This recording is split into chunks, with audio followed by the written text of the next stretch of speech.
বিসমিল্লাহির রহমানির রহিম। আসসালামু আলাইকুম। আজকে আমি রান্না করব মেজবানি মাংস রান্না করব। এই হলো তার মশলা। আমি এখানে দিয়েছি মেজবানি মাংসের মশলা, একটু গরু মাংসের মশলা, একটু হলুদ গুঁড়া, আধা চামচের কম হয়েছে গিয়া মরিচের গুঁড়া, তারপরে দিয়েছি কয়েকটা কাঁচা আস্ত মরিচ, দিয়েছি আদা রসুন 3 টেবিল চামচ, আড়াই থেকে 3 টেবিল চামচ, আলু দিয়েছি। তারপরে তেল দিয়ে আমি মেখে নিলাম, লবণ হলুদ সয়াবিন তেল মেখে নিয়ে মাংসগুলো দিয়ে দিলাম। তারপরে সব মাংস মিক্স করে দিয়ে দিব। তারপরে আপনারা এভাবে করে মেজবানি মাংসটা রান্না করতে পারেন। দেখেন কতটা সুন্দর মাখানো হয়েছে মাংসটা, দেখতে কতটা সুন্দর হয়েছে। এটা এইভাবে করে মেজবানি মাংসটা রান্না করে খেতে পারেন। আর এখানে আমি নিয়েছি সব হয়েছে 5 মিশালি মাংস, যেমন হচ্ছে গিয়া আপনার গরুর কলিজা, মাইট্টা কলিজা, তারপরে হচ্ছে আপনার মাংস, ফেপসা, নেড়ে চেড়ে ভালো করে কষিয়ে নেব। আমার পোলাওটা কত সুন্দর হয়েছে, এই যে একদম ঝরঝরে হয়েছে, অনেক সুন্দর হয়েছে। ভালো করে পেঁয়াজটা একটু লাল হওয়ার কারণে পোলাওটা একটু লালচে হয়েছে, নেড়ে চেড়ে তাহলে অনেক সাদা নিয়ে ডাকনাটা দিব। বারবার ডাকনা উঠিয়ে আমি ঠিক এইভাবেই কষিয়ে নেব। ভালো করে কষানো হলে জল দিব।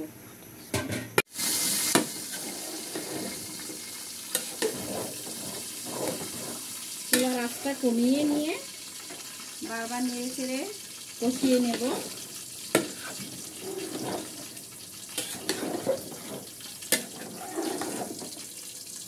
তারপর আমি ঢাকনাটা দিয়ে দিব। তারপরে এদিকে আমার পোলাও এটা রেডি হয়ে যাচ্ছে। এখানে আমি দিয়ে দিব রসুন বাটা, 1 কেজি চাউলে রসুন বাটা 4 টেবিল চামচ, প্রায় 4 টেবিল চামচ দিয়ে দিব। আদা বাটা, এখানে দিয়েছি তেজপাতা, এলাচ, দারচিনি, তারপরে হচ্ছে গোলমরিচ, লংমরিচ, আদা রসুন বাটা। তাহলে এখানে আদা বাটা 2 টেবিল চামচ হয়েছে, আরো 2 টেবিল চামচ, প্রায় 2.5 থেকে 3 টেবিল চামচ আদা বাটা।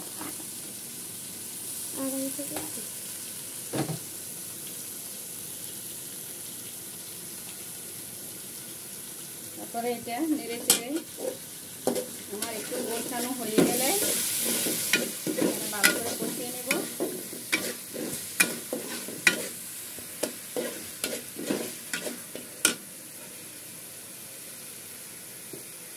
তারপরে আমি একটু লবণ দিয়ে দিব, 1 চামচ, আর অল্প একটু লবণ দিয়ে দিলাম।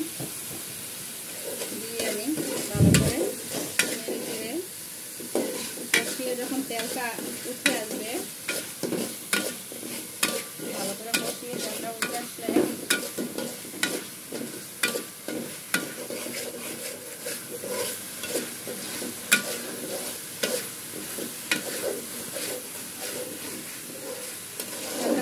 এখন চাউলগুলো দিয়ে দিব। পোলাও চাল দিয়ে রেখেছিলাম, সেটা দিয়ে দিচ্ছি। 1 কেজি চাউল ধুয়ে রেখেছিলাম।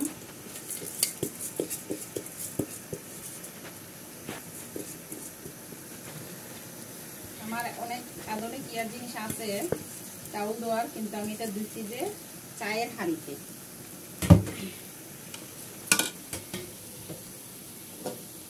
তারপরে এগুলো আমি নেড়ে চেড়ে ভালো করে মিশিয়ে নেব। তারপরে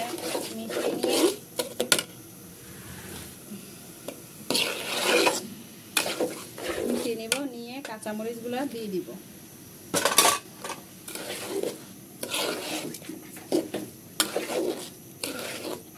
কাঁচামরিচ প্রায় দিয়েছি এখানে 6-7 করে। পানি খাইছ?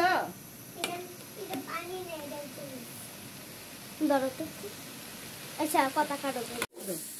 হ্যাঁ, এখন আমি কষানো হয়ে গেছে।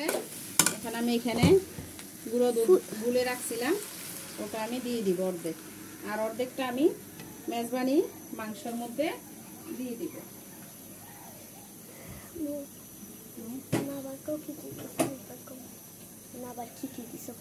তুমি দাও। এখানে পোলাওটা কষানো হয়ে গেল, এখানে আমি দুধটা দিয়ে দিলাম।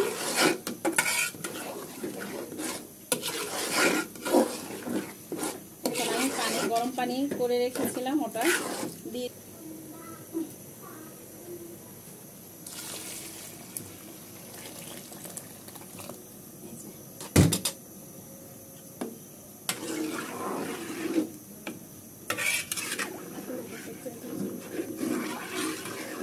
এই যে আপনারা দেখতে পারতেছেন আমি দিয়েছি এখানে এলাচ, দারুচিনি, গোলমরিচ, লংমরিচ, তেজপাতা, ৬-৭টার মতো করে কাঁচামরিচ, আর আমি ৩-৪ টেবিল চামচ মতো গুঁড়ো দুধ গুলে দিয়েছি। এখন আমি গুলে মিক্স করে নিয়ে এখন আমি সাথে আদা, রসুন, লবণ, গুঁড়ো দুধ দিয়ে এখন আমি জল দিয়ে দিচ্ছি, মানে গরম পানি করে রেখেছিলাম এটা দিয়ে দিচ্ছি, যাতে তাড়াতাড়ি বলক আসে। এবং এটা এই যে মাখতে হবে 4 আঙুল, যেতটুকু চাউল হাঁড়ির মধ্যে এই যে এরকম 4 আঙুল মতো বা 4 আঙুলের একটু বেশি পানি হলে সমস্যা নেই, পোলাওটা সুন্দর ঝরঝরে হবে, সুন্দর হবে। সবসময় একটা জিনিস খেয়াল করে দেখবেন, আপনি যতটুকু বসিয়েছেন এই যে আপনার খুন্তিতে ধরে 4 আঙুল কিংবা তার চেয়ে একটু বেশি 4-5 আঙুল পানি ঢেলে মেপে একটা আইডিয়া, আপনার পোলাওটা একদম ঝরঝরে হবে, ভিজা ভিজা ভাব হবে না। আর একটু লাগবে এই গরম পানি।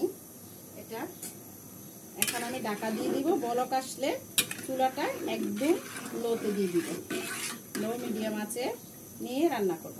এখন ফুল আঁচে আছে চুলাটা, এখন ঢাকা দিয়ে দিব। বলক এসে যাচ্ছে,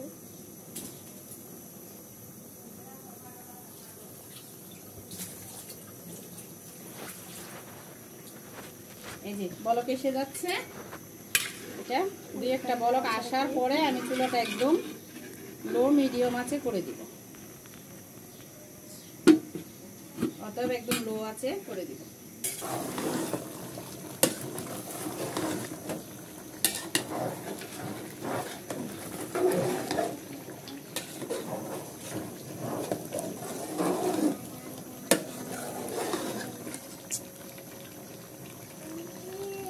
আমি একটু সবকিছু চেক করে নিলাম কেমন আছে, মনে হচ্ছে ঠিকই আছে, একটু লবণ লাগবে, আধা চামচের মতো করে একটু লবণ দিয়ে দিলাম।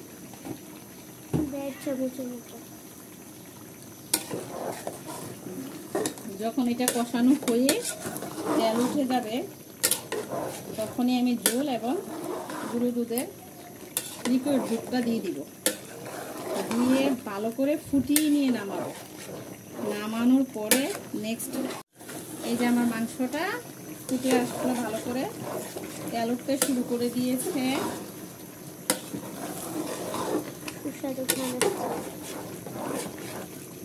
অনেক সুন্দর একটা ফ্লেভার বেরিয়ে আসছে। আমি আরো একটু কষিয়ে নেব,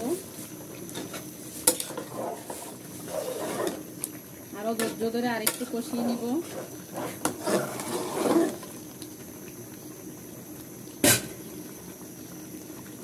যে ঢাকনাটা আমি এখানে দিয়ে দিলাম, তারপরে পোলাওটা একটু দেখে নিব। এই যে দেখেন কত সুন্দর কালার আসছে। এখানে আবার অনেকে চাইলে একটা টমেটো কেটে দিয়ে দিতে পারেন, যখন চালটা কষানো হয় ঠিক সেই সময়টাতে দিয়ে দিলে কালারটা একদম সুন্দর একটা লাল গোল্ডেন কালার আসবে, অনেক সুন্দর হবে। এটা এখন আসছে যে হালকা সুন্দর একটা গ্রিন কালার, সাদা এবং ইয়েলো একটু নীল সবুজ, অনেকটা সুন্দর। এখন আমি এটা বলক আসছে, আমি এখন আরো একটা বলক মতো আসলেই আমি ঢাকনা দিয়ে একদম লো আছে করে দেব, আস্তে আস্তে হয়ে যাবে। ঠিক আছে, প্রায় যে এখন আমি উঠে গেছে, ভালো করে নেড়ে চেড়ে আমি এখন দিয়ে দিব আমি যে গুঁড়ো দুধ লিকুইডটা গুলে রেখেছিলাম ছোট্ট একটা হাঁড়িতে, এটা আমি দিয়ে দিলাম। দিয়ে এখানে যেই হাত ধোয়া যে পানিটা রেখেছিলাম ওটাও দিয়ে দিলাম। জি একটু দাঁড়া খুলে দেব। আমি আবার এখানে বাকি সুন্দর একটা ঘ্রাণ বের হচ্ছে। বাকি ঝোলটা দিয়ে দিলাম, যাতে গরম পানি করা ছিল ওই গরম পানিটা ভালো করে মাংসটা ফুটে সিদ্ধ হয়ে যায়। গরম পানিটা ঢেলে দিলাম।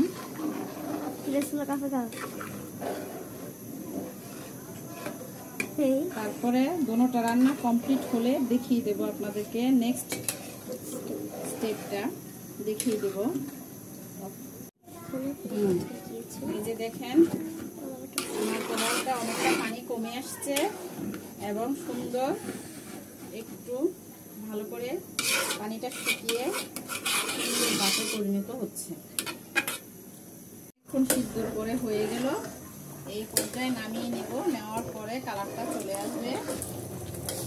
এখন হয়ে গেল আমাদের মাংসটা রান্না বান্না কমপ্লিট। আল্লাহ হাফেজ। এই যে রান্না হয়ে গেল, তেল কম দেওয়া হয়েছে।